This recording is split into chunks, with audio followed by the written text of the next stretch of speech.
Peace family, your boy Fonzi Neutron representing for BoutDatOnline.com. Hope everybody's had a great weekend thus far. We definitely want to say peace to everybody who's been rocking with us. We got a guest joining us this week. We're going to be shooting the breeze on a few topics, a few things going on in the world, speaking on music, so on and so forth. So we're joined this week with Maff, the concept. So what's good with you, brother?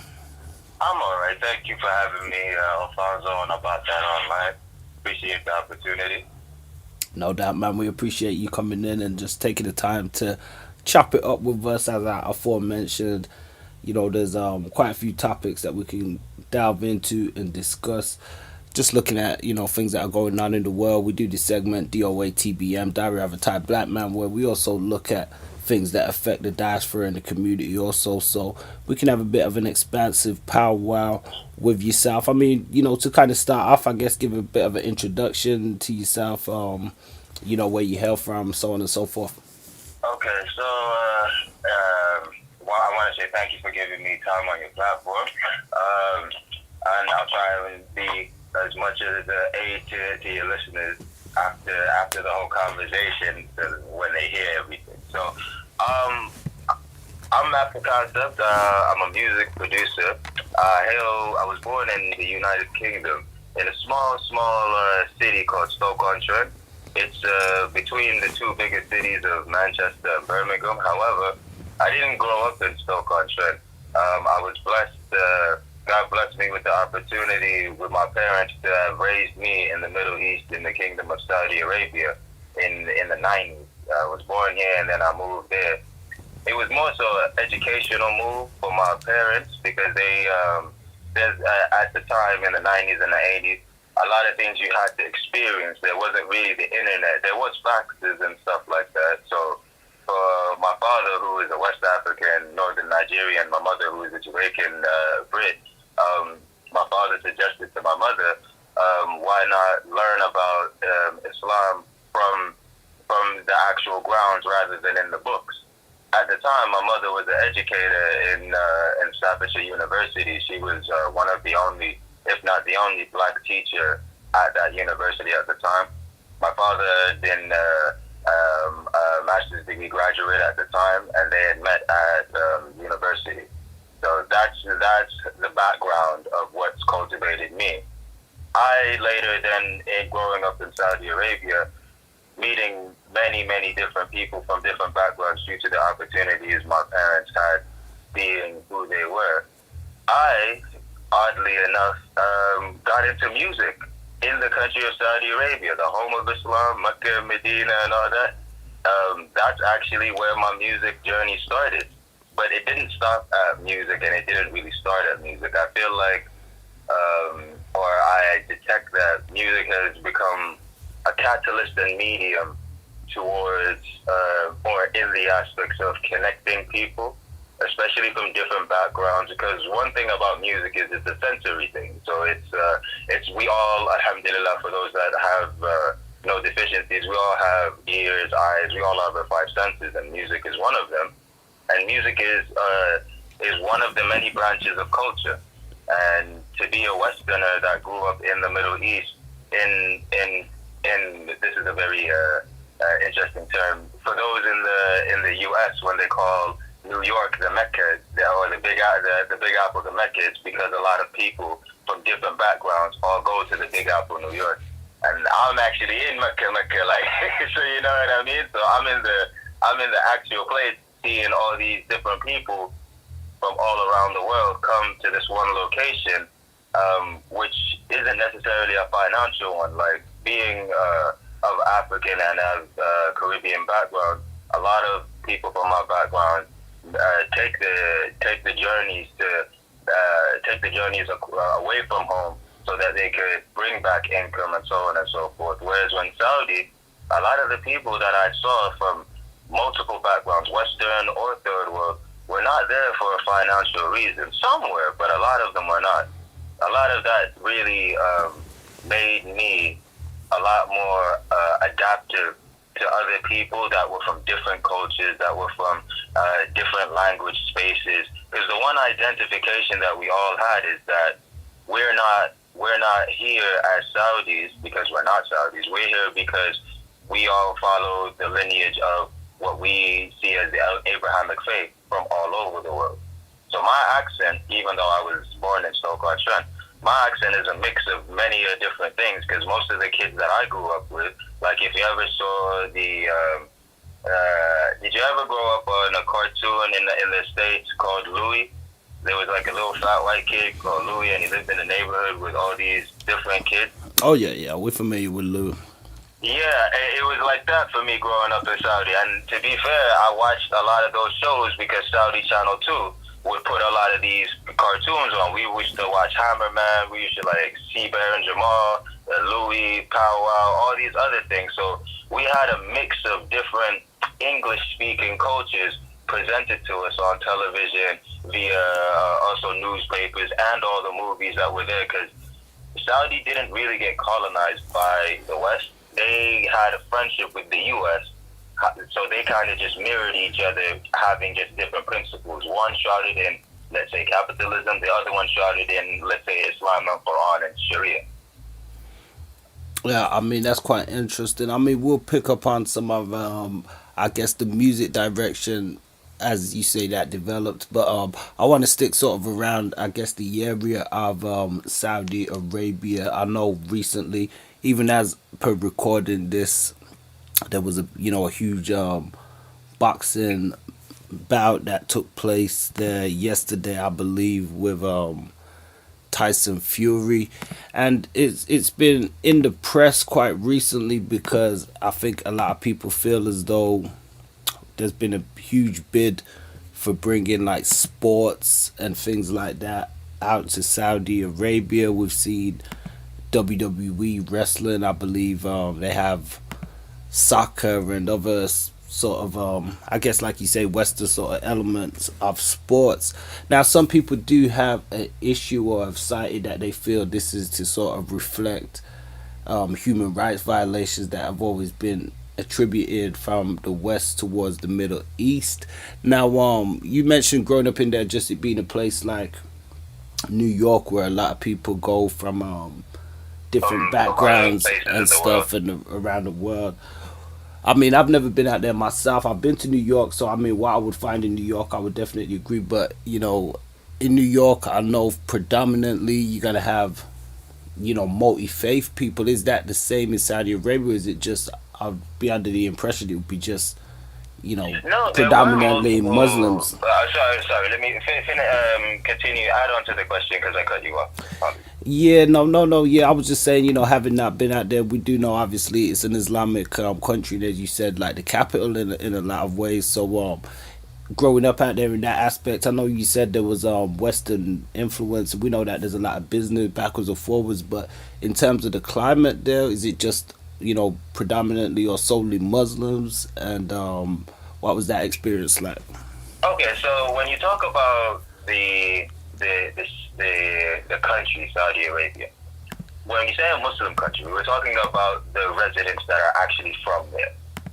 So we're not talking about the people that have traveled there, the expats and so on and so forth. So yes, it's a predominantly Muslim country. However, the experience that you have as a Muslim or speaking for some of my non-Muslim friends there, yeah, isn't one where it's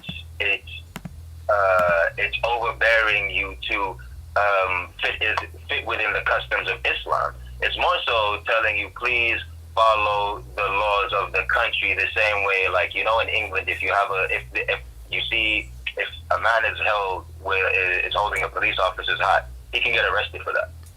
Yeah, that's actually a law here. You can't take a police officer's hat off his head and so on. Yep. Yeah. Like there's a few other things. So there are those laws that happen to coincide with some aspects of Sharia law. So for an example, though, let's say in England, you have to drink at a legal age. So let's say 18 to 21 and so on and so forth. In Saudi, the law is we don't trade alcohol in the country. It's illegal for you to possess that. It's almost like a narcotic now. Legally, it's considered a narcotic. Okay. So there's a difference there. So like it is a Muslim country, but what I've experienced, what I liked about Saudi is, for me, alhamdulillah, with a lot of the abilities that I've had, I know that growing up in Saudi for me gave me a lot of limitations to things. It gave me time to, or it gave majority of us time to think things through without having vices to cover your inhibitions. It wasn't so easy to find those things. So we had to find alternative ways of having fun.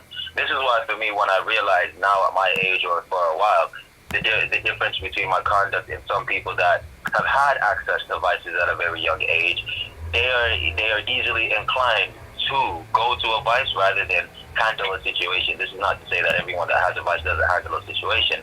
I'm talking about the cultivation of thinking things through without having a distraction at a young age. Saudi really did that a lot. And the good thing about that was you had to put yourself in a sport to not be bored. Yeah, no, okay. Yeah, no, I mean, it's definitely good to keep productive. I just wanted to ask that because, as I said, I haven't been out there myself. And I think some people, even some of our listeners, may even be surprised in the aspect that it's not just Muslims out there, because you would think, with that kind of landscape, it would be. And I know you said you had embarked out there to sort of further upon Islamic studies just from the sort of root base. So did you study? Yeah, was it like for us? For my particular family, and a reason, and I think a reason that other people should pick this up is, one, my mother, Dr. Marian Sadi, she said one thing. She said she wouldn't really live in the Middle East unless it was to live in Mecca, live near Mecca and Medina, which is a very interesting point, because that is a direct thing as to the only reason why we as Africans, Caribbeans, wherever else in the world would go to a region that was once upon a time a derelict desert, yeah, is because of an external thing that we as human beings have a thing to worship. Now, a lot of people worship other things, but that is a core reason as to why some people are there. And that was a core reason as to why we were there. So for me, their whole thing for me was, we want you to learn Arabic so that you can understand the Quran and then follow up on it. Because too many people, especially in the generations before us, have been lost in the distortion of translation, especially with the language of English. Yeah, I mean, definitely language is important, especially how it's used and sometimes how it's misused.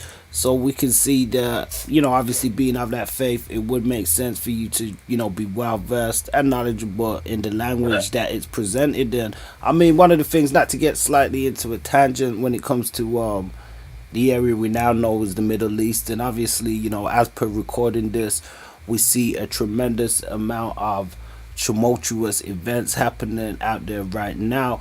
I mean, one of the things that people say, you mentioned coming from an African background, and is a lot of people from the African continent, they feel as though this area called the Middle East is sort of like a misnomer, or even just a sort of creation of new inhabitants in that land and stuff. Now I know a lot of people furnish to be original in certain aspects, and even we see now with some of the tensions happening in Israel and Gaza and the Palestine, and people fighting over land masses and stuff like that. So I mean, what are your thoughts on the Middle East, like somebody, as you say, coming from like an African background and stuff as well? What are your thoughts on the Middle East, even just as an area and its its inception, or people who claim to have rights to say, oh, we're from here, we're from there? Do you believe that masses are part of Africa, or do you think it's separate and more of an Arab part of the Arab world? Well, here's the thing. You know how you said English is misused? Yep. English is also weaponized. And this is one thing that a lot of... well, let me just quote. I didn't say English. I said language, misused, period. So not just English. I think any okay, yeah. Okay, yeah. Sorry. My apologies. Yeah, all right. So, I don't want our listeners to think I'm demonizing English. No, it's fine. Here's the thing. I don't demonize English. I just say that English is used a lot by demons. Touche. That's what I would say. Touche. So, back to what I was saying. So, in the narrative of when I say English is weaponized, I'm going to say English is weaponized, especially when it comes to the narrative of the Arabs and the Middle East. Now, I'm going to give a little sub-definition here. Okay, I just want to pick up. In up a white narrative, an Arab, is an ethnic background. In the rest of the world's narrative, an Arab is a language. So therefore, an Arab is a semi the same like not the Ashkenazis in Israel now. Yeah, an actual Jew, or not a Jew, an actual Israelite, so on and so forth, is the brother of those people in the region of Hijaz, the peninsula. We call it the Arabian Peninsula, but Arabic and Hebrew are sister languages. They have the same root. So now when I say, okay, the Arabs, that's like saying the English, you know what I mean? Not the background, those who speak the language. Because the Arabs are not on one page together as Arabs. They themselves will say, hey, I'm the desert Arab, and you're the Hijazi Arab, and there's the Yemeni Arab. But they are not classifying themselves as a genetic background as Arab. They're talking about how they speak. So now when you say about the Middle East, or the peninsula, the Arabian Peninsula, from my detection of history, Palestine is a part of Africa. From my detection of history, Palestine is a part of Africa, and on our Islamic accounts of black people, King Dawood, peace be upon him, and King Solomon are Africans. So now this is a big root into saying, okay, yes, there was a big move that the Israelites moved from Palestine or that region into Egypt, and then into the Middle East, and then also into West Africa and other parts. So now, as an African, which is not a word that we made ourselves as Africans, you know what I mean? I say that the situation that is in the Middle East right now has become a geopolitical situation that, a particular sect or particular section, of rich Arabs have taken upon themselves, and they've used, the ruse of of Islam and the Palestine being an important situation for them, in the Middle East. It's a geopolitical situation. Now, when I speak about the Africans or the Israelites or the people that have rootage towards them, yes, we have rootage towards them. No one can deny it. They can deny it on their platforms. However, what we do not have is a counter means where people are not only looking at, I don't like saying the term the white man's platform, but let's say into Western platforms. There's not enough unity between all of us on those things, for us to say, okay, we have a political stance. This is why I like though I don't subscribe to a lot of what Elijah Muhammad says in his own doctrine, I do like how the NOI and the FOI in the state of America have made an establishing body for those that are FBA in America, so that we'll be like, okay, we're here to defend you. You know what I mean? Because when you look at America, people look at America as the citizenship. They don't look at it continentally. So now this is why I tell people, when you say American, if you're Caribbean, you're an American islander, the same way a Madagascar person is an African islander. You need to claim the correct parts of your identity in order for us to move forward. So, at this geopolitical situation, as an African, you have to realize that this is a religious situation. These are people with different beliefs that have power, that want to implement something. Now, the issue is the ones that believe something and are willing to kill for it have more money to do it. Israel, America, so on and so forth. The ones that are there in the localities now, though they might be mixed backgrounds from many takeovers from Constantinople and all them other people from time ago, There's still human beings that shouldn't suffer for being there. It's like for an example, it's like when a lot of the Jamaicans move to England and they marry into English families. 6 generations later, you've got pretty much a white kid. You know what I mean? Oh yeah. We definitely. I mean, we've went in extensively on this platform in the past when it comes to miscegenation and just looking at different aspects of relationships and human dynamics, and even just some say not liquidating or watering down your gene pool and genealogy and stuff, because not to get too out there, some people do feel as though a lot of the I say sub genes or subgenres of humans, it's kind of funny because we ain't looking at crayons in a box, but oftentimes we hear the popular term, black people, white people, red people, yellow people, brown people, and all this stuff. And then, I guess in between that, you start to have the different mixes. One thing I've definitely noticed when it comes to other groups, they have a strong sense of homogeneous reproduction. And when it comes to that, it definitely can create its own sort of pool of people where, we can say my ignorance, homogeneous? Yeah, homogeneous. It's a soul think it's a soul replication with itself. So okay, so they keep to themselves, they reproduce with themselves. Yeah, I mean we I mean we see this fundamentally happening around the world. I mean, as you say, we can say this group of people may have come about mixed from this way, or that was they. But I understand. Ultimately they mix with themselves. And I mean, you make some points. I'm definitely listening, paying attention. I don't know when you speak on just the language and stuff that we use, especially within English. We know that we're dealing with terrestrial terms that we're all kind of bound with. But when I was like mentioning the Middle East, and because this come from a lot of people in Africa. Also, this ain't just like people in the West. I see a tremendous amount of people in Africa that feel Can as I though add something to about Africa and Arabic? Let me finish up this point. Sorry for cutting you off. So a lot of them feel as though there is this racism, not just white supremacy, but also a supremacy being laden onto them from people within the Arab world and nations. So I know, even though you say when you use the terminology Arab in this aspect it means this, or politically it might mean that, we know we have the United Arab Nations and stuff like that, which brings a lot of these nations and stuff together. But people within Africa, even in Israel and Palestine, recently we was on the Black Betterment broadcast. Shout out to Rap Raven.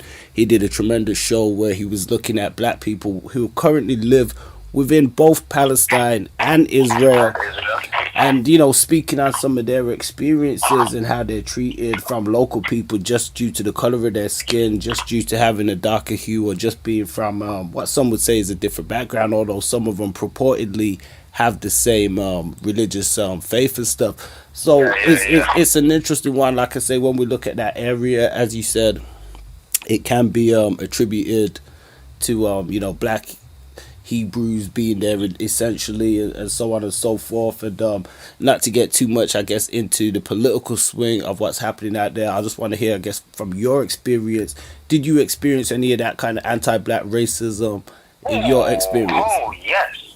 Oh, big man. I was a kid in school there. I was I can tell you, out of 400 students, bro, there was probably like 5, 6 black kids. I'm telling you, when you hear them stories, I went to 7 schools all my life, right?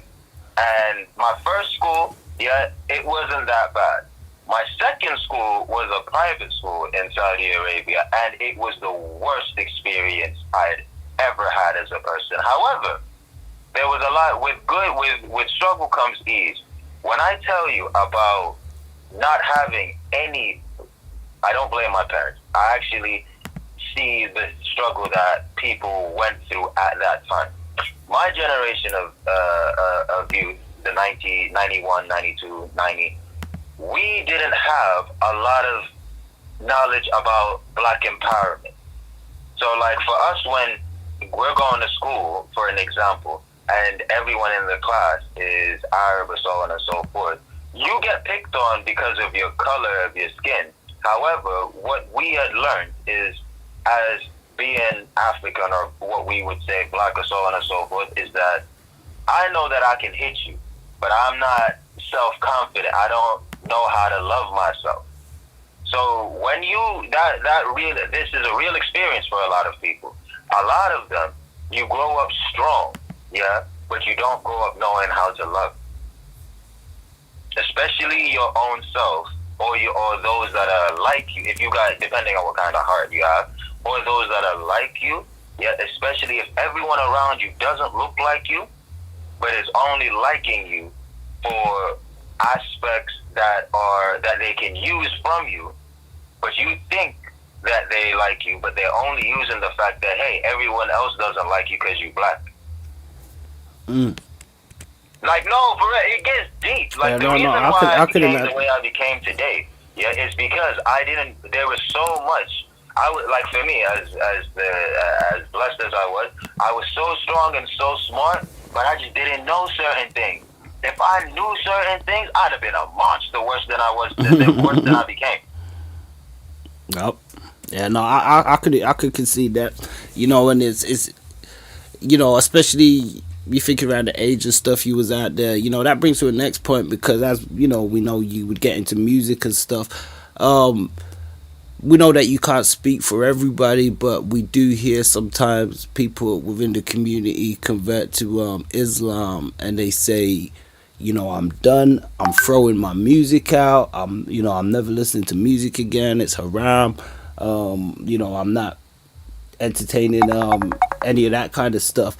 So, with that being said, and you know, especially you being based in Saudi Arabia and stuff, was there any opposition to you, you know, getting into music? Did you feel it was something that you should?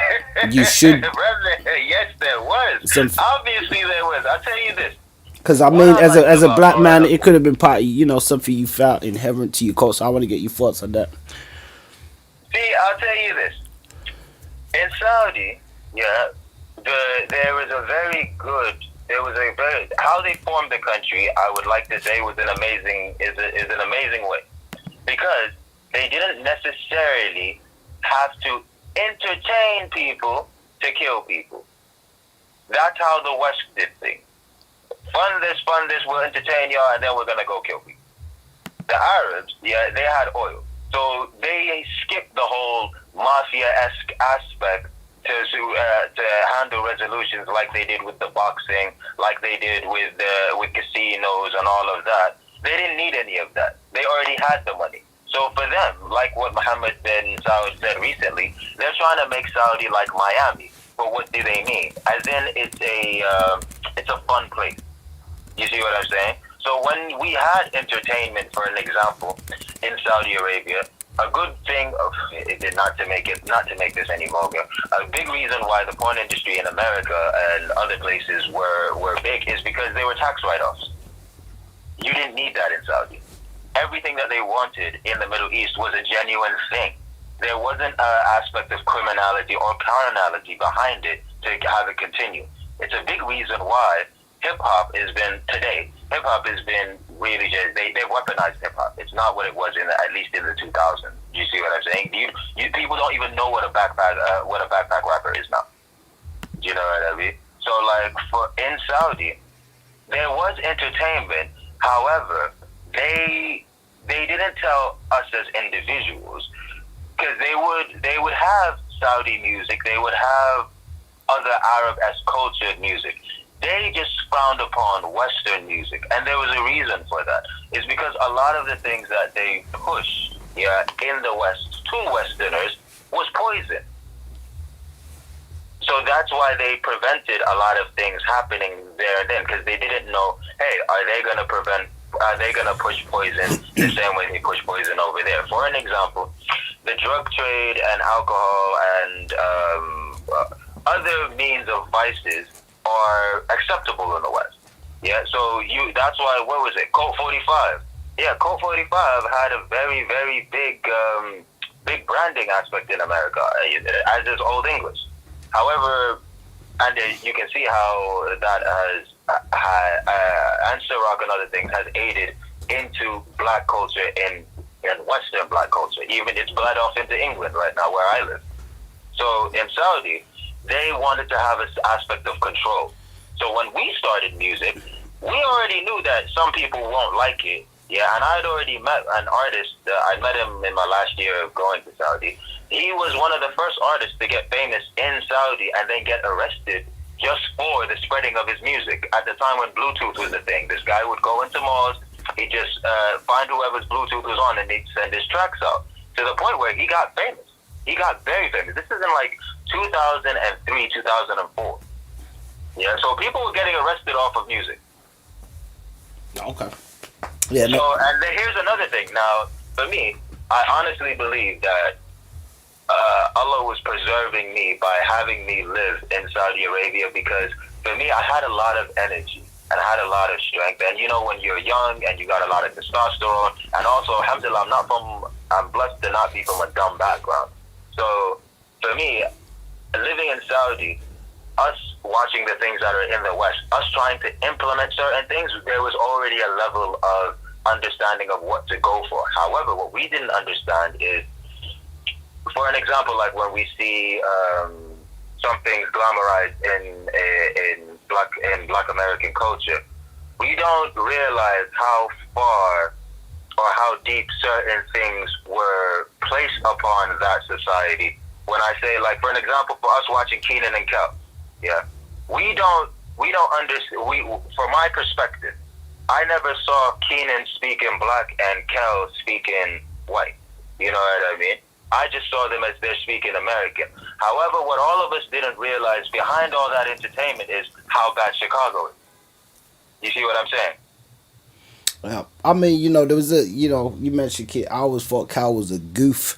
And, Keaton was definitely more the streetwise one. He definitely had that, carried himself with a certain type of, black swagger. And, prior to when Keaton started rocking his dreads and stuff. And, but yeah, there was an interesting point. Just wanted to get off on that note was, how do you feel now, I guess? Because I know you said in your experience growing up then in Saudi at the time, there was a bit more, pushback to, I guess, certain elements from the West. I mean, how do you feel major pushback, bro? now where you see for me being in the studio with my J-Fam guys, the reason why I won't put the name down, like at least tell people, is because we took the same penitentiary chances like the people in the West did, except that we had no narcotics involved. For us, it's just the fact that you are making this music and we're coming to the studio knowing that we could get raided at any day. From art, yeah, which is, in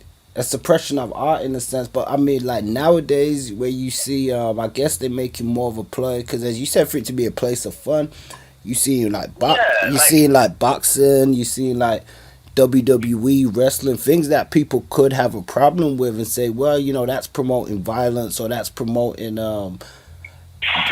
degradation, or that's promoting degenerate behavior and activity. But they seem to be now taking on more of these things from the West, and whether it's just for a payday, some have said it's we've even seen artists, I believe, out there and stuff doing shows and things now. So how do you feel about that change, or do you think it's just a sign of the times and it was just a matter of time that things would change? To be honest, I living in Saudi before and comparing it to now, yeah, I would say the Saudis made a mistake 50 years ago.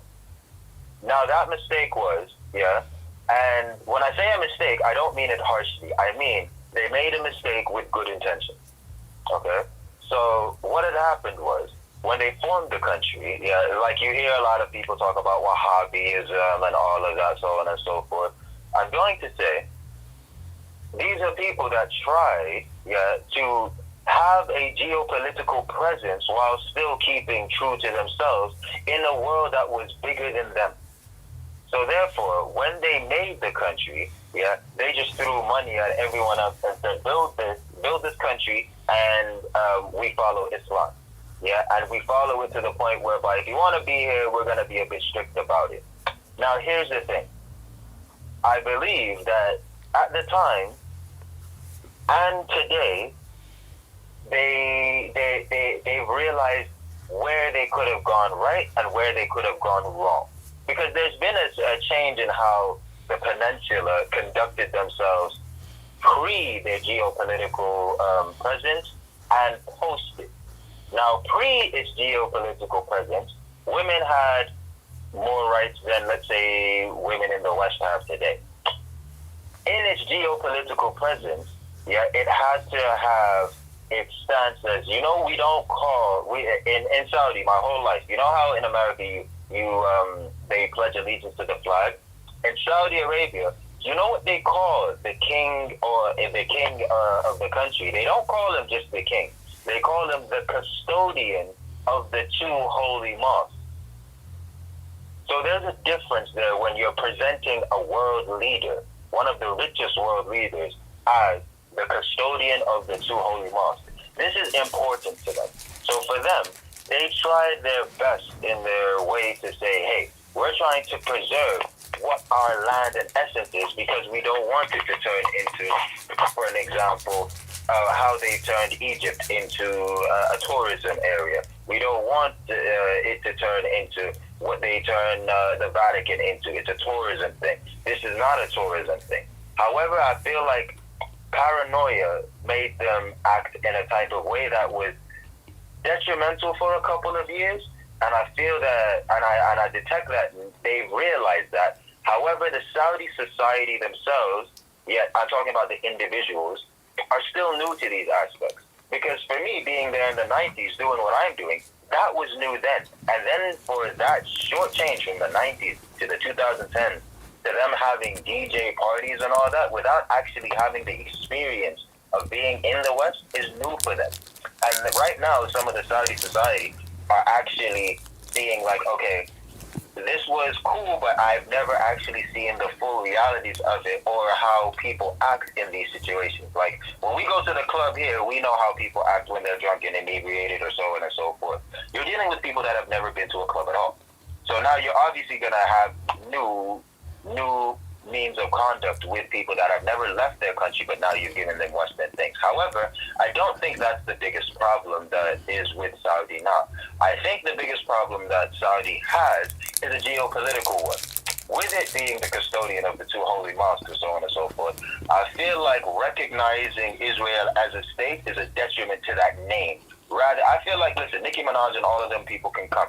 Yeah, because at the end of the day, the Quran only came to reinforce the gospel or Mosaic thing to the people in the Arabian Peninsula. Human beings are still going to do the 7 deadly sins no matter what they do. It's about if you're going to go to that party. So if I was in Saudi right now, even if they opened a strip club, I'm not going to go to a strip club. I didn't go to a strip club in the West. So I think it's a problem for those that are new to those type of things. But when I say Saudi itself, as the place that I live in, I used to live in, or in the era of Fahad and Abdullah that I used to live under, recognizing Israel as a state is a problem. This is where I stand. I don't care about the partying and do all that, because at the end of the day, you can it's your choice to go to the club or your choice to go to Mecca. It's half an hour to go to either way. You know what I mean? And for me, as a youth that used to go around with a whole bunch of guys, we'd be dancing and what's his name, doing pop locking it, so on and so forth. People seeing like California culture doing the same thing. Yeah, we were outside doing that. We could get arrested for that too. You know what I mean? But here's the thing: these guys are dancing. They're not out there trying to sell drugs or kill people. You know what I mean? So I don't see an issue with young men being men or young girls being girls. Granted, it's in a safer environment. Saudi provided that safer environment, and also with it providing that safer environment under the umbrella of they're trying to keep as close as they can to the word of the Quran, the last revelation, because we've seen how other people have used their books. We've seen how the Jews have used their books. They've kept it to themselves, and now they don't want to mix with anyone. We've seen how the Christians have divided themselves, and now it's become like the Trinitarian or the not. So for us as Muslims, we have to look and see that, these people were here before us. We have to not make their mistakes as well. We have to be around them, so on and so forth. So that's where I think that Saudi has gone a bit left. It's not the partying and all that. It's the geopolitical stats, because that's what they are, a geopolitical presence. The Saud family that is establishing the control, not the control, the overseeing of the stuff in that region. I don't criticize the Saud family. I know quite a lot of members of different families from the Saudi region have treated me well. I'm just giving people Yeah, you just give it your experience. My experience. Of course. I mean, we do know. I mean, I will disagree with a point you made where you say, well, maybe I disagree with it contextually, because I know you made the inference that, the Judeo-Christians kind of folks have sort of stuck to themselves and kept things to themselves. I would charge Islam with the same thing, because I feel, from my experience, from how I've seen Muslims kind of act, predominantly within the UK, and in the US to an extent, they pretty much stick to themselves and all that stuff too. They don't really mix with other groups, especially those from, certain countries and stuff. They really are very insular and very separatist and stuff as well, and only really count themselves, and they don't really count a lot of other people, from the experiences that I've seen. I want to get to a point that you made, though. I mean, you could come back to that after if you wish, but I want to get to a point because you did have quite a few comments in regards to Israel, and we see what's happening in the world right now. I know, you said something about Israel not being recognized as a state. You don't feel, we've seen... Saudi recognizing it is more of a problem to me. We've seen, I'm gonna get to it, bro. We've seen, things that have, really hit a fever pitch recently, sparking from the October 7th attacks with Hamas.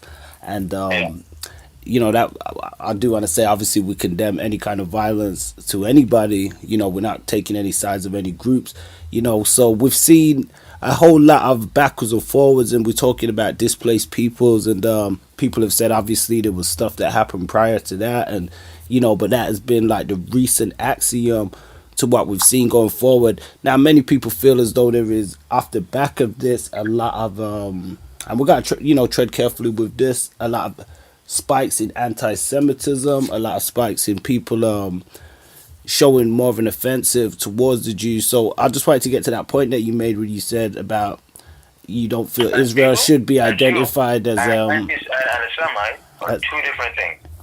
As a This is where I was going to say, because right now the biggest act of anti-Semitism was us as the United Kingdom writing the Balfour Act, that these people that had been attacked from the World War, based on the fact that these 8 countries made the Berlin Act in 1885 to 1888, which then caused them to swindle Hitler and all of them out of the better deals, having him have Namibia, and him not knowing that uranium was there, led him to then taking Poland and all those other places, causing that world war. That was the biggest act of anti-Semitism, because we do not know how many original Israelites died before the fact that this happened. The biggest act of anti-Semitism was the 1885 Berlin Act, which then led to us doing the 1950 or 1947 Balfour Act. That was the 2 biggest acts of anti-Semitism in the world, and people are trying to fearmonger and guilt trip people into the fact that these people today in this region that is occupied, that they are trying to politically call Israel, are not even Semites. So you don't think that it should be called Israel? Is that what I'm getting from this? Because I'm not, an expert in that verse. Who are the real Israelis in the world?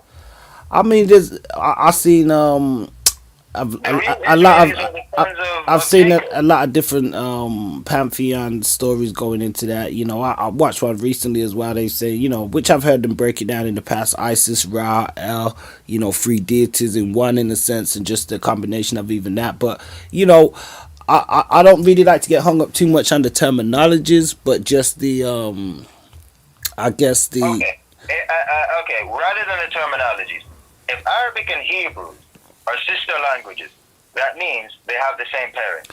so why do you think? Well, we can't answer obviously the question for them, but why do these people seemingly not be able to get along? They, as you said, axiomatically they claim the same foundations. They should be.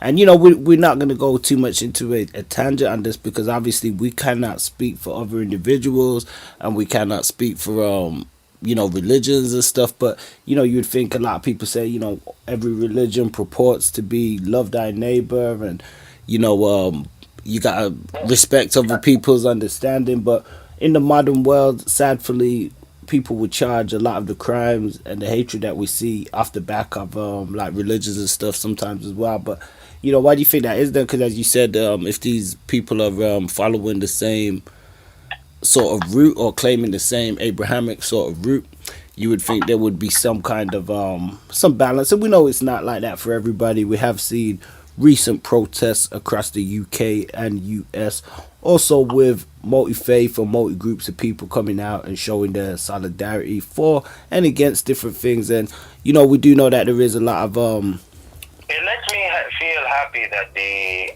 I'm not a mainland American. I'm a Jamaican. So like I'm an American islander. However, it shows me that the American people, the narrative that a lot of people have about America is that the American people are lost. Seeing how a lot of the American public has reacted has really given me reassurance that no, the American people are not lost. Whether it's Black America, White America, or Foreign America. When I say Foreign America, I mean the Americans that are from somewhere else but have 3-4 generations been there. Yeah. You know what I mean? So that's one thing that I really feel happy about. Because a big reason why I haven't been to the U.S. within recent times since COVID is pre-COVID, I was ready to go. Post-COVID, it seems like there is an implementing agenda happening in the U.S. That's just my take. Okay. However, the public are not the same as the government. And this is where I started to realize that the difference between, this is just my observation, the difference between the Americans that are there looking at their badge as opposed to those that are there indigenously. So now I'm trying to see the different narratives. So when we were talking about narratives, a lot of the time, when I say we, those who are not trying to oppress others don't have a stream to conduct a narrative that people will fall under. That is that problem. Yeah, good point. I'm sorry to say it like that, and I'm sorry to really heat up your line right now with what I'm saying. If anything's bugging, but like, here's the thing: if they're that great and they were gonna do something, you couldn't stop it anyway. You talking in context of America or just anybody in general? Anybody, listen, America's not going to stay the greatest. Here's one thing. Somebody said something. Human beings will keep fighting with each other until something external comes where they all have to come together. And this is where I'm like, listen, let's get on that way of thinking before it happens. Because that's when anarchy will actually happen. Yeah, a great deluge or something. I mean, I think it would potentially come from outside forces, from something higher and greater, as opposed to that's exactly how I'm thinking right now. Because you know what, my father said something to him. God bless both my parents. He said, "Look, Iblis, Satan. There's some things human being will do. Iblis will walk out and say, I ain't doing that shit." Well, think about that. There's some things human being will get up and do. Satan and say, yeah, I'm gonna get up and I'm not doing with this shit. Yeah, well, man have definitely made their fair share of bad decisions and some good too. I do attest it to a point where I don't personally feel as though with all the separatists and different groups and different races and different genes. I know that's a part of the world because, as vast as the world is in every aspect, whether it's the animal kingdom, the vegetable, mineral kingdom, there's a multitude of variety which is also expressed in humankind and mankind also. However, one thing that definitely separates us from the former would be the concept of us having our own mind to think on a certain type of level, a power, a certain reasoning faculty that we have. But within that reasoning faculty, it can go either way because we have the ability to question things. So within that, it can, it creates a whole new paradox to where man can actually question things that are happening to them, going on around them, so on and so forth. And I think within that, and the choices and the different groups and the separation and the different races and just having that mental power, it does, unfortunately, as we see, lead to a lot of ignorance, violence, volatility, and so on. I mean, taking all that, is this the type of elements that you put into your music and speak about? Well, my music. Okay. This goes off on a bit of a tangent. My music, as of today, wasn't necessarily planned and thought out as well as it's presented. So, at a time, I was not confident with rapping. I was writing, but I wasn't confident with rapping. Why? Because as an individual, as a House of Fulani, we stick to rules. So, one of the rules in hip-hop was, hey, don't be a rapper if you can't freestyle. Okay? So that's a big reason as to why I became a producer. Okay. Yeah, so I used to write. Now, a lot of the times for me, I was a creative writer in school, but I wasn't a rapper. One of my classmates, he was the first person I ever saw do a freestyle or anything. God blessed him in order to be in California, and every single rapper that we listened to as a kid, he's been in the booth with. And he's rapped with and hung out with, and when God blesses you for a journey, that's this kid. I went from him I went from seeing him to impersonating Snoop Dogg, on the phone to guys in Saudi, to being in the booth and in the room with him. Nice. That's a real thing. I can really say that I saw that happen. Like for me, for us. That was inspirational for you. Those things in the West is like watching Pink Panther. You'll never see them. No, I've seen that. This was my boy. I mean, anything's possible when you put your mind to it, man. And that's one thing. Just, going back to what we were saying, the power of the mind and the faculty, we have the power and the ability granted to us from the Most High to manifest as we do truly wish. And if you're really passionate towards something and you work harder, you dedicated, these things can happen. Even myself personally, I'm not going to name drop, but the amount of people that I've met, done work with, came into contact with, that were people that were on other sides of the world that, for the most part, they had no knowledge of who I was, albeit me having a knowledge of them, for them fundamentally being a bigger person within the industry. But that manifestation and that passion and just being real about stuff, it can definitely open those doors and make things happen and stuff for you, and I think it's important to relay that message because that's what inspires other people, and there's some youngsters out there, we spoke quite a few things on this about just creativity and just expression and how important that can be to an individual. So I think, those passionate subjects and areas that a lot of us have with music and the arts and stuff like that, it's great when you can see examples of it explored in a way where, as you said, it reaches a height where you can look and say, hey, I was with that person or I know that person, because quite frankly, especially with the saturation of everything nowadays, for most people, those opportunities, even though they're possible, they can be few and far between. And that's not because we're trying to condemn anybody or we're trying to suppress anybody's abilities, but that's because there's a lot of things that happen when you're on these endeavors and just real life. So hanging in there sometimes is hard enough for people to persevere and keep moving forward, past difficulties and setbacks. Well, I was gonna say, there was two things I was gonna bring up. One, you remember when you were talking about the Arabs and the peninsula and that situation? I was going to add. I was watching something yesterday from the Bayina Institute. It's a channel that really focuses on teaching you the Quran from Arabic to English, but it's still engulfed in the Arabic essence.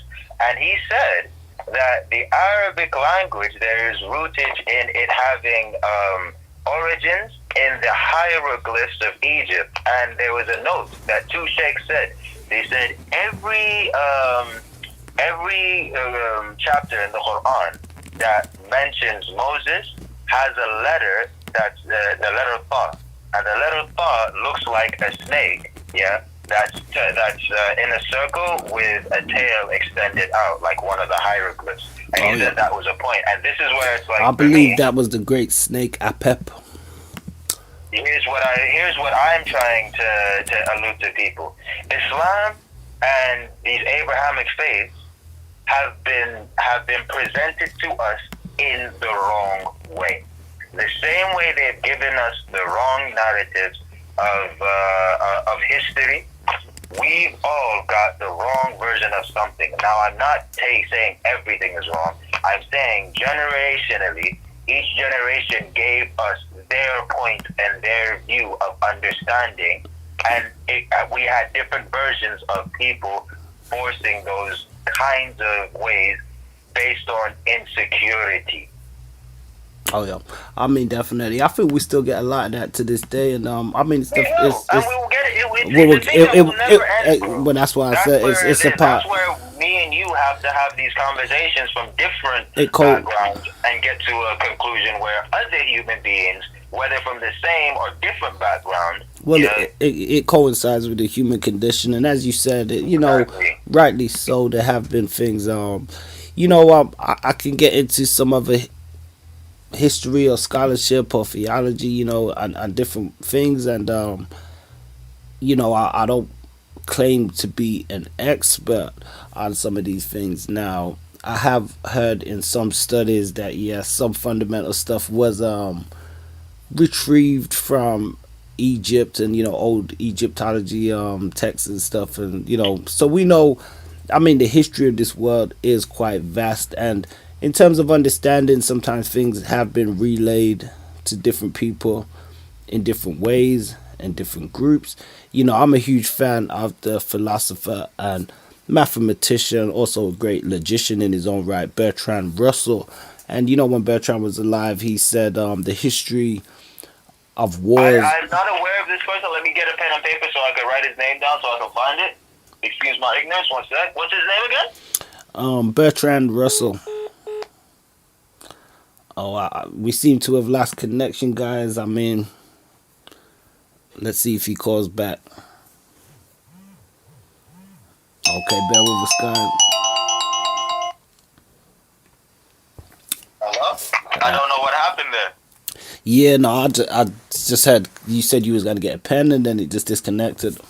Yeah. No, I'm just going to get a pen right now so I can write this individual's name.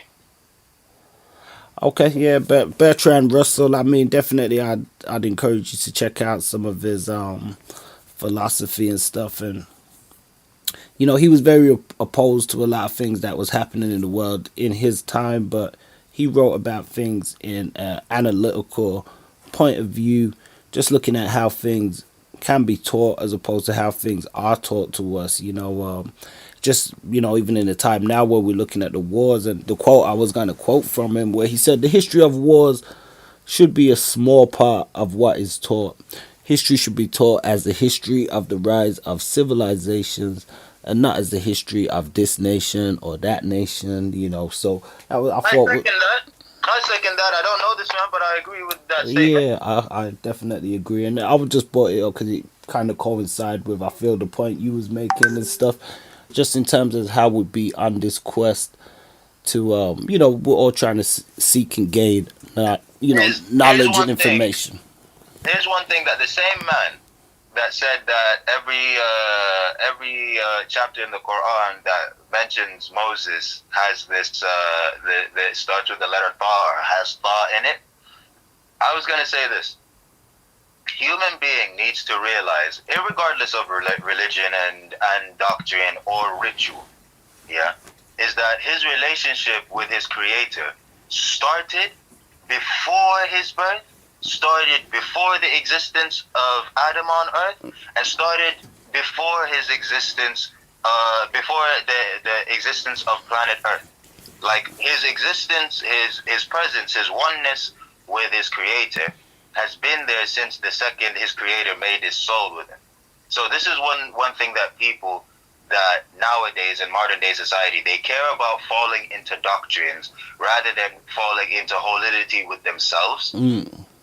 So this is where I haven't found, this wasn't something I grew up on knowing like so. This is something I've alhamdulillah got to cultivate through experience and now get to say, so that a young person gets to walk his life with it. Because I wish I knew this as a kid. I'd have probably been in the positions I would have wanted to be had I known these things that would have fortified me as an individual, as a child.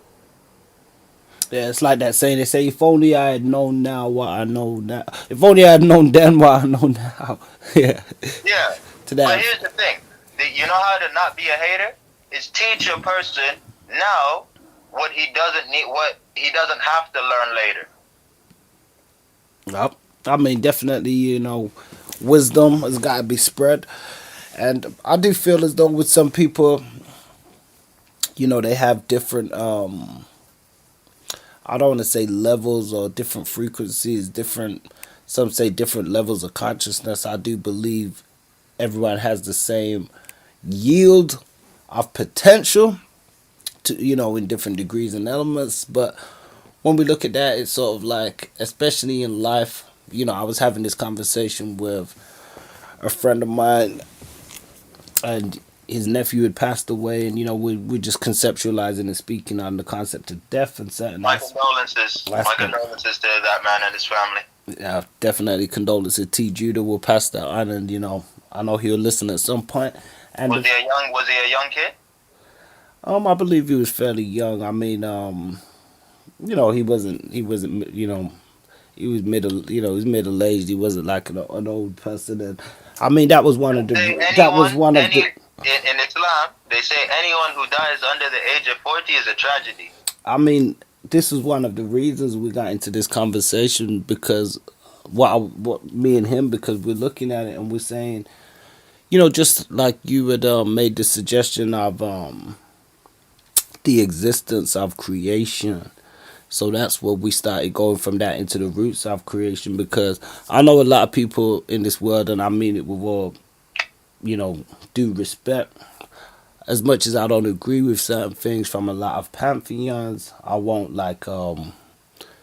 be outright disrespectful. But we know, just like you're familiar with some of the teachings of the NOI and and the nation of gods. Come again? Oh. Hello? Yeah, I was asking what pantheon? A pantheon, just so I can know what that is properly.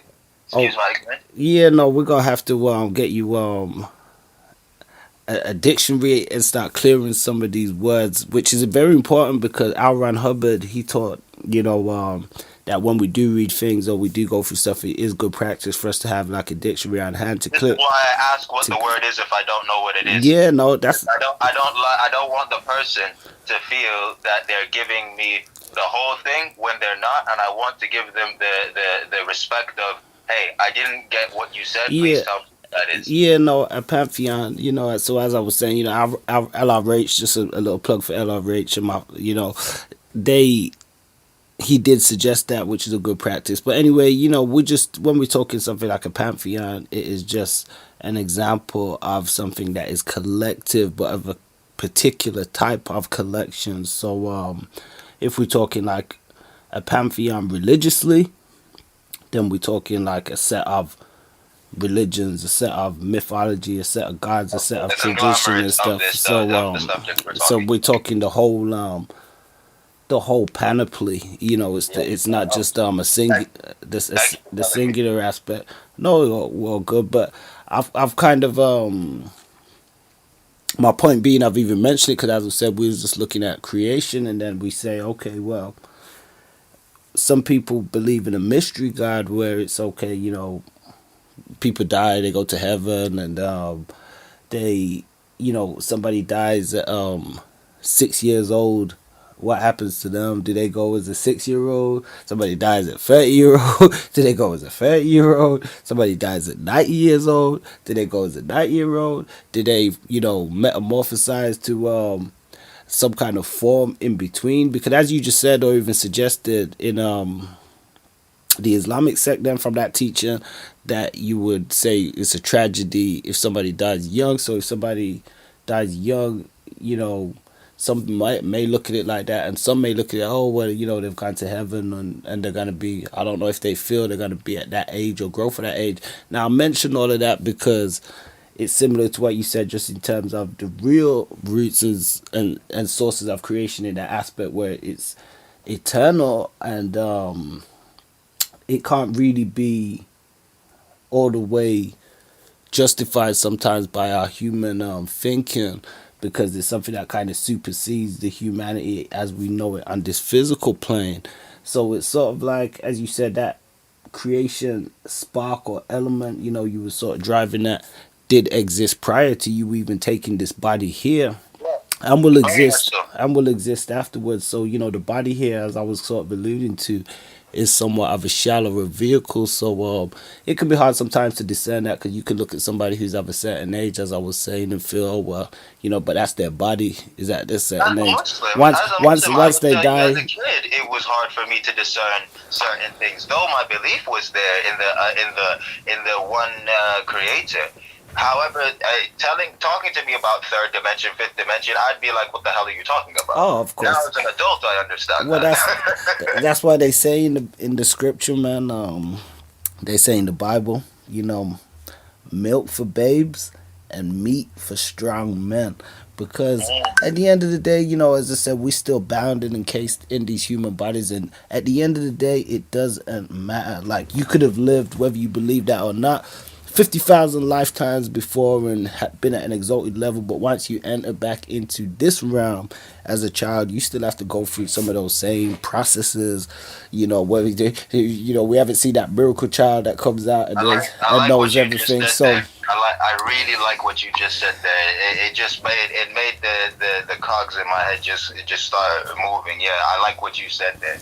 Yes, my brother, man. So no, that's it. We shooting the breeze and looking at these outlooks and things. And as you even said, this is what's important, because what we see in the world now, unfortunately and sadly, is a lot of fighting and feuding. And instead of people coming together on rational levels, and I remember the Honorable Elijah Muhammad said it years ago, way back then, and he said, why can't people come together and reason as men, whether they agree or disagree on certain things, as opposed to because they attack manhood, or these wars and stuff we see happening now. No, I don't mean, we know there's different cases. Not to answer holistically speaking.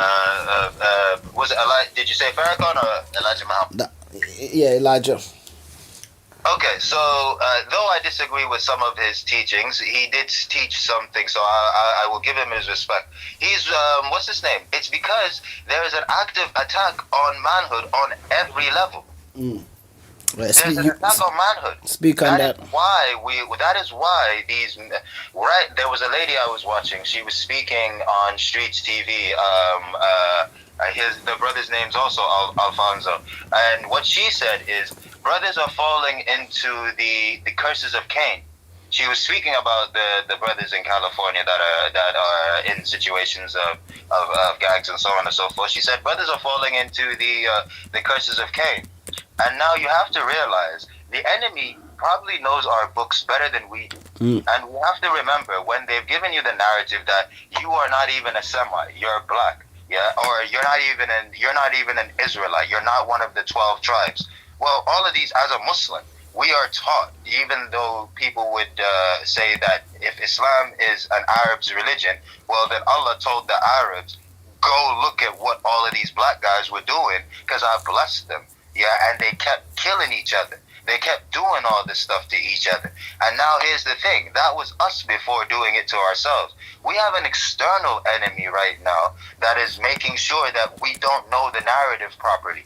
Right now, as a Caribbean African Muslim who grew up in Saudi, now understanding what I now know is when the Arab is talking about the Jew that he doesn't like, he's talking about these Jews today.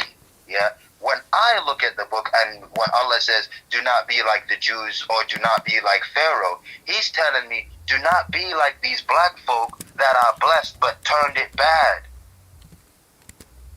That's what you should look at. For a black kid, that's what I tell them, look at the Quran as. That's what you should look at it. This is an account of a whole bunch of black people, yeah, that were the sons of well, from Abraham, and then the 12 sons of Jacob, and all of those in Egypt, because everyone loves Egyptology. Bro, this is a story of black people right now. And people, Dr. James Smalls, I watch a lot of his videos, and he was like, what's up with people? If your grandma is black, you're black.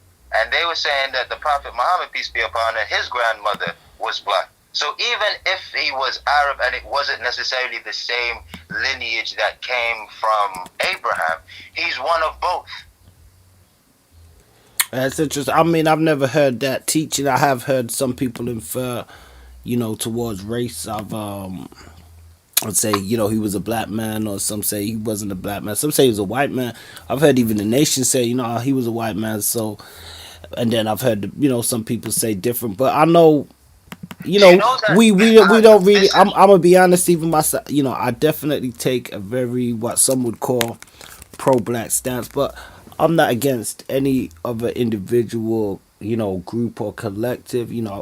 I want peace for all beings on earth, and to me, it don't really matter where you're from and your background. We got a saying, every brother and a brother and every other and a other, and it ain't where you from, it's how you come, because sometimes the enemy can be coming in, as you said, from those black devils too. Yeah, so we see that too. Their enemies are their Israelites. So when Pac said the biggest issue for black people is black people, it's been that for a time. Well, I think that's look at our books. Yeah, I think that's a issue of humanity, like I was aforementioned. Yeah, I think the issue is now we've got so many delineation of the human being and kind, and you've got even going into the transhuman era where we got so this isn't going back to a stage where it was just as much we could theorize and people could say, originally everywhere was black and everybody was black and da. So as we would say, okay, by process then that would mean the people then that entered into barbarism and certain stages against each other and so on and so forth would have been black. And we studied the condition of the planet and human mind and human nature, and we do see that, so we know there would have been, that's a constant. There's always got to be that human against human sort of thing, whether it be from one group. But I think now, because we've got so many different types of human, and that's just me using this terminology, which we're bound by is English terrestrial terms, but there's so many different types of human, I say, and I think that's what it's become.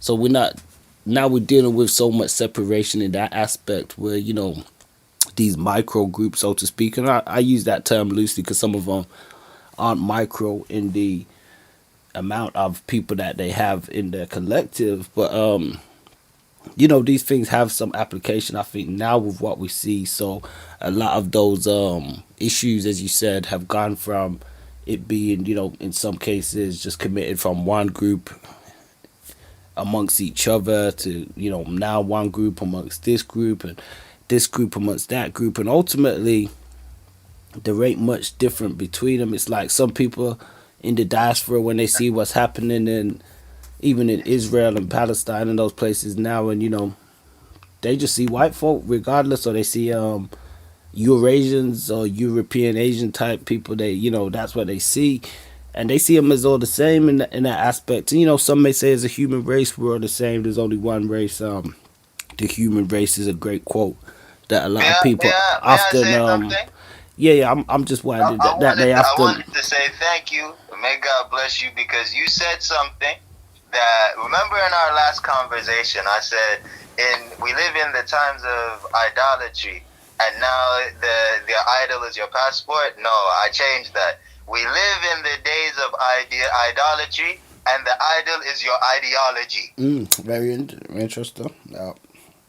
Okay, so that's why we fight too much, because now we've taken the fact that we've taken half of the aspect that we're doing the right thing. Now we're trying to be God and implement it on people without letting them cultivate it themselves collectively in a particularly smart way. Because that's what we're here for. See, now you're onto something, because that's how it was in the old. It was reportedly. It was in the old days and times, especially you aforementioned Egypt and certain, not so much religious systems, but mystery systems. Just like I gave you the quote from the scripture of milk for babes and meat for strong men. Yeah. It was also quoted within the Hermetic principles and philosophy that can be attributed not just to ancient Greece and Egypt or antiquity, Thoth or Hermes Trismegistus, whatever they want to define that being as, but the lips of wisdom are closed, but to the ears of understanding. Now, these axioms, maxims, and terms, there's a lot of these things that were coded and, changed and put in different forms and stuff, but ultimately, these systems were there for development and spiritual development. One thing with society, it does like to teach, like man is just an animal.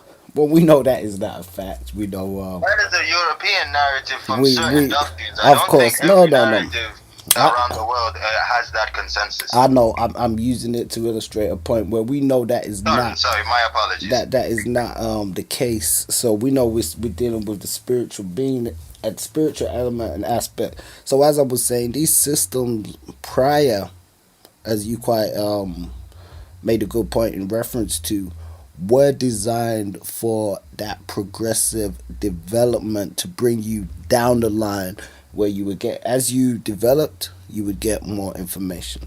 As you became more conscious to a point of understanding, like you said, when you was young, you used to look at death a certain way, or when you're, not to say you don't feel the emotion or whatever the same way now, but your understanding has grown. In those old systems in Egypt and certain places, you would have then went into the mystery schools, and you would have went into a different point where then they built onto that once you were ready to get that higher aspect of information. Now, a lot of things were used as just axioms to illustrate points, which were further demonized by people who lacked the understanding themselves and thought, oh, wow, how can this be that, or that be like this? But as you kind of made a point to, that's how things would be more healthy and conducive to a developing society and human being if they did have that line to go up, as opposed to, as you said, somebody just imprinting their own understanding of an ideology onto them without the actual tools for them to understand what's going on. Yeah. No, you I don't disagree with anything that you just said. No, I'm just adding on to the point you made, but truth is truth, and it's like you said, there is a lot of that happening now where people are, being shrouded in their ideologies and stuff, and I mean, there's so many different ways we can look at that.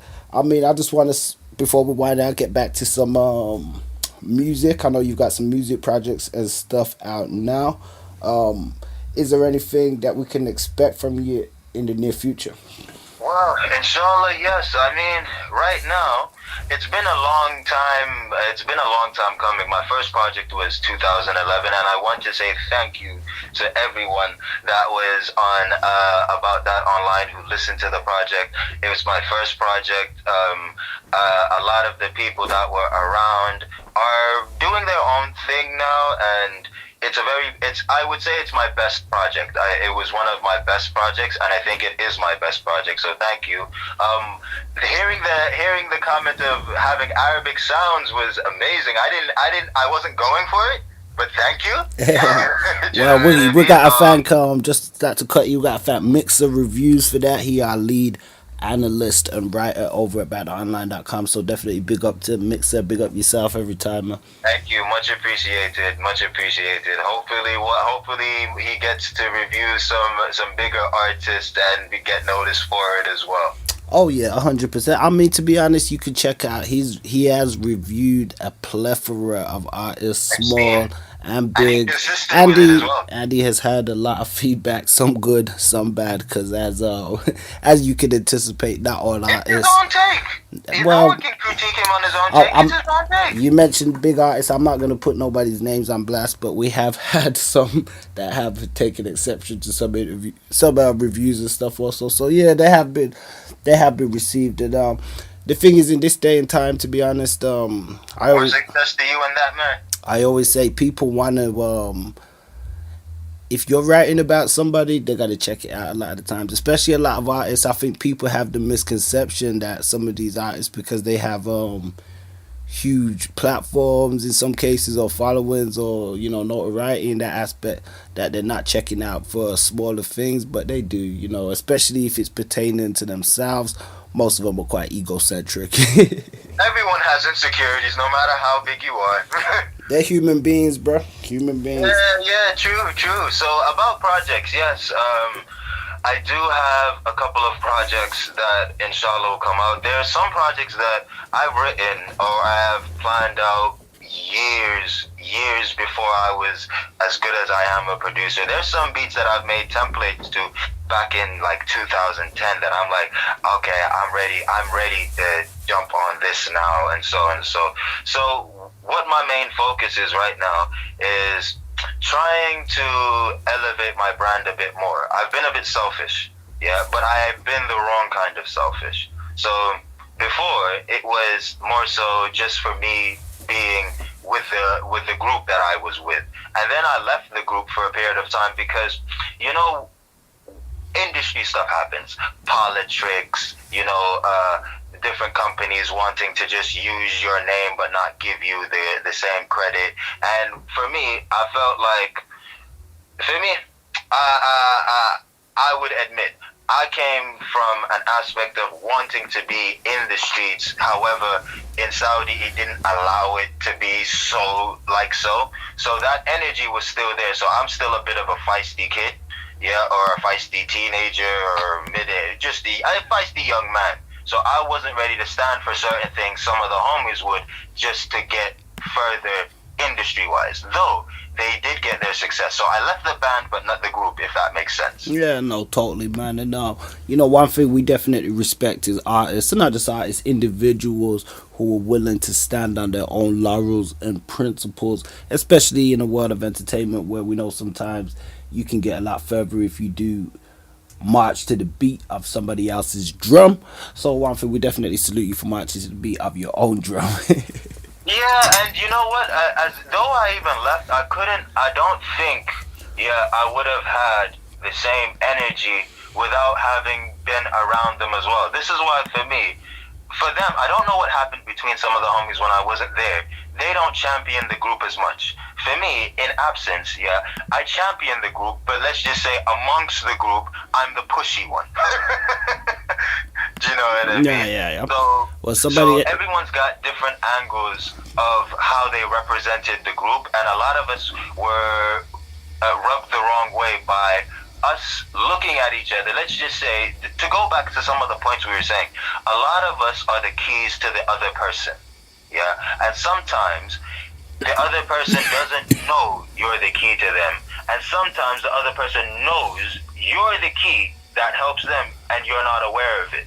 A lot of that happened between the group, and sometimes that caused frustration, and even sometimes it caused people to not be friends anymore. Oh yeah, well. You know what I mean? So for me, what I appreciate about my group is, for me, I used to be a wannabe Crip, right? Until one of the guys actually went to Vernon and all that, and the guy that he met is a millionaire. He's on Forbes and so on and so forth. Shout out to Thirsty P.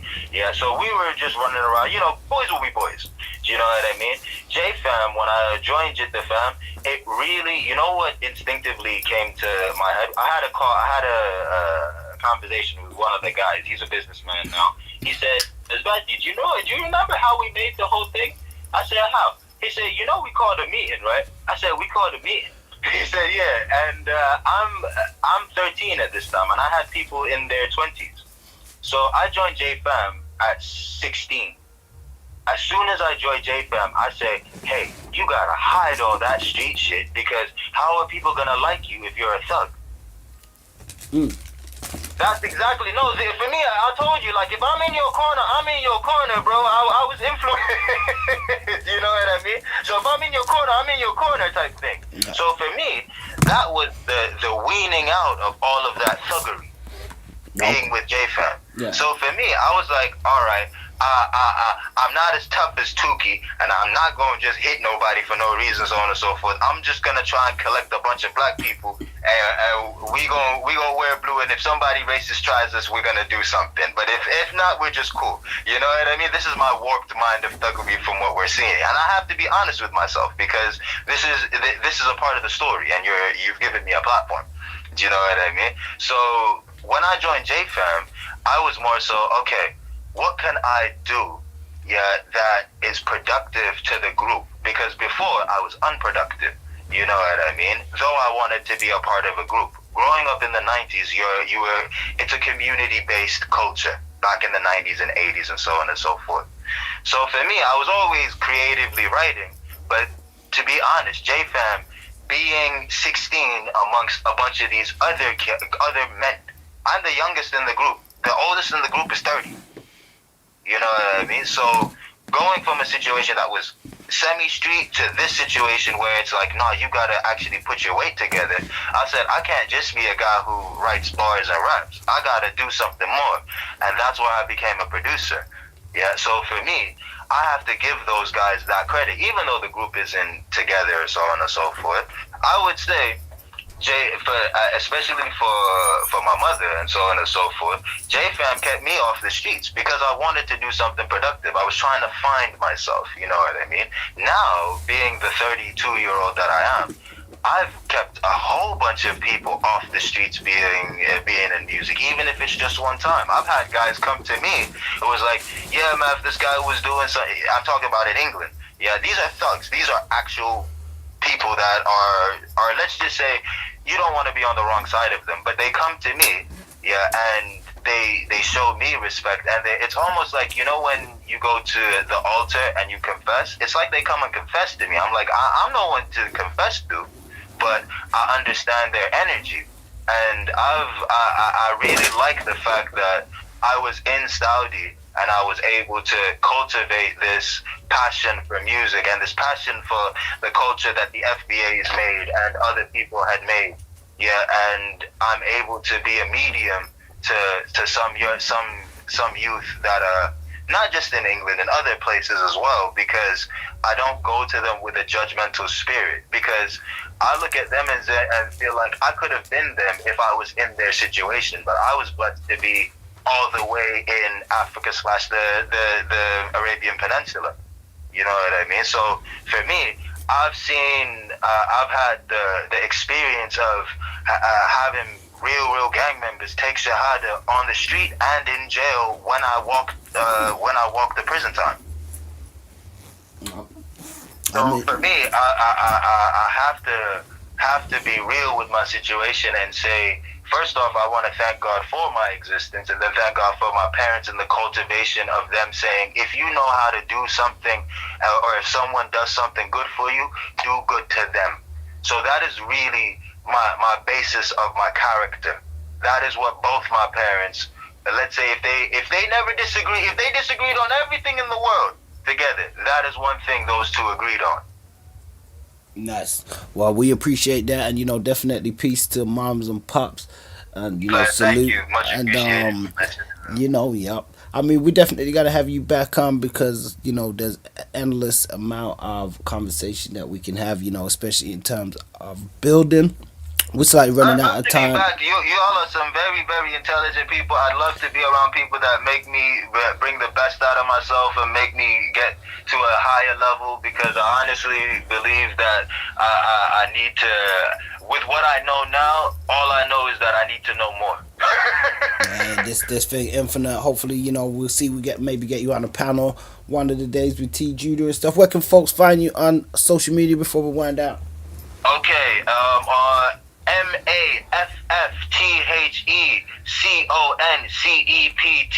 MafftheConcept, Maff the Concept, on every platform. On Instagram, you put official Maff the Concept. You can find me on YouTube. You can find me on Instagram. You can find me on Bandcamp, just mafftheconcept.bandcamp.com. You can also find me on Spotify and all the other platforms, but my discography is on my Bandcamp. You can buy or you can download for free directly to me. I like to have this whole sense of ownership, but there is some of my work on Spotify. I have a project with a brother from Georgia, the state of Georgia, Skywalker, a very, very intelligent, smart lyricist, and just a very, very amazing individual. Dope. Well, we'll definitely check those out, and we'll get some links posted in the description. Obviously, guys can check out some of your music reviews also on BoutDatOnline.com. Do let us know your thoughts in the comments as well. Also, any listeners, this is going to be broadcasted onto Spreaker also as we bring show over there. So your boy Fonzi Neutron, definitely Maff the Concept. Been a pleasure having you on the platform. Can't wait to have you back on, my brother. I thank you for this opportunity, and I hope Allah bless all the listeners, you and your endeavors and your families, and thank you for the opportunity. My brother.